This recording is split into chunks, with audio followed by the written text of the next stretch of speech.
大家好啊，歡迎嚟到 KC Kitchen。今日咧會教大家整鴨胸，中意食鴨嘅千祈唔好錯過啦。今日條片有兩個重點：一、用全隻鴨整嘅汁；第二，煎鴨胸嘅方法。雖然未睇啦，但都希望大家一陣可以俾翻啲意見小弟，因為新 channel 好需要大家嘅意見，先至有更加明確嘅出片方向。好啦，首先整咗個汁先啦。呢個汁真係攞全隻鴨去整噶，我係買全隻鴨返嚟，起咗鴨胸，起咗鴨髀，剩翻啲骨全部攞晒嚟整。材料喺晒下面噶啦，大家可以自己睇翻。你見到其中一樣材料就係鴨湯，如果你想快嘅，唔落都冇問題，又或者用雞湯去代替。當然啦，個汁就會少咗鴨嘅味道啦。不過點都好啦，我簡單講解下個湯點樣整啦。鴨嘅湯底咧，最緊要係我哋要炒香咗啲骨先。有個小貼士，唔好學我咁，個煲放完鴨之後要有足夠嘅空間，唔係你炒唔到嘅。整個鴨嘅都知，煮鴨係會有好多肉汁噶，所以咧，如果一次過炒就唔係炒，係煮噶啦。如果好似我咁懶，結果反而你仲會用多咗時間去整添啊！呢個步驟點解咁重要呢？一，我哋要煎出啲鴨油出嚟；二，要令到鴨嘅香味更加突出。煎到咁上下，你見個色上咗色，其實就 OK 噶啦。不過記得隔翻啲油出嚟，唔係你個鴨湯就會好多油噶啦。同埋呢啲油呢，其實係可以留翻去嘅，咁啊唔好浪費啊。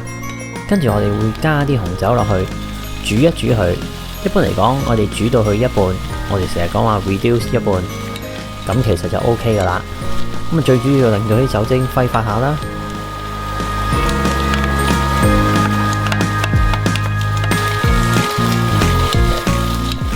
之後就加雞湯或者清水都 OK， 個份量加到冚過所有鴨骨就 OK 噶啦。如果有香料包嘅，可以加埋落去，跟住用慢火煮佢大概半個鐘左右。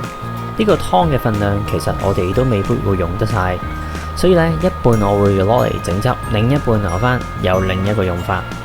一陣話你知，啲骨呢，中意食鴨嘅一定會好好心機咁選埋佢，我就選埋啦，你自己睇下要唔要啦。不過我就一般都唔會嘥嘢嘅，因為啲鴨骨其實都仲係好好味嘅。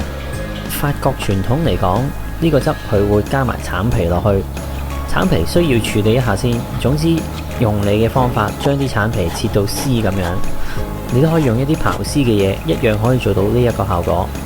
之後落啲橙皮落水，煮佢10幾20分鐘左右。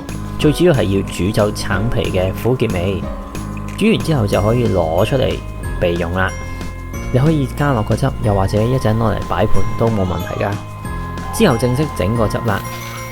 首先我會煮咗焦糖先，由於我用嘅係電磁爐，所以我會用水嚟煮焦糖，相對上冇咁容易煮燶，因為電磁爐始終冇明火咁均匀。煮到開始有少少變色，就可以加啲紅酒醋落去啦，去煮一煮佢。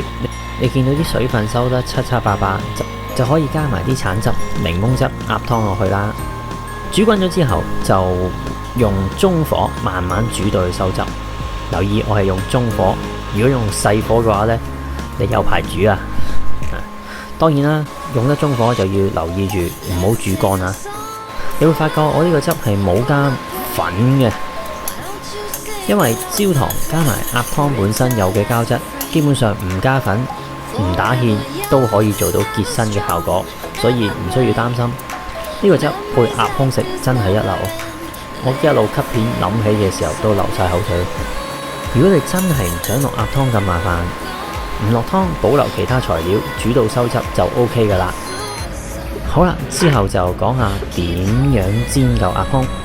煎之前我哋戒一戒啲皮先，因為重點我哋要將鴨皮嘅脂肪煎出嚟，戒咗就容易煎到啲脂肪出嚟啦。但留意唔好戒到入肉啊，輕輕戒一戒就 OK 噶啦。當然啦，你戒得靚仔啲，上碟嘅時候就更加靚啦。而留意翻每件鴨胸嘅大細、皮下脂肪嘅厚度都唔同，所以咧好難講煎幾耐。要觀察皮同埋肉熟嘅狀況。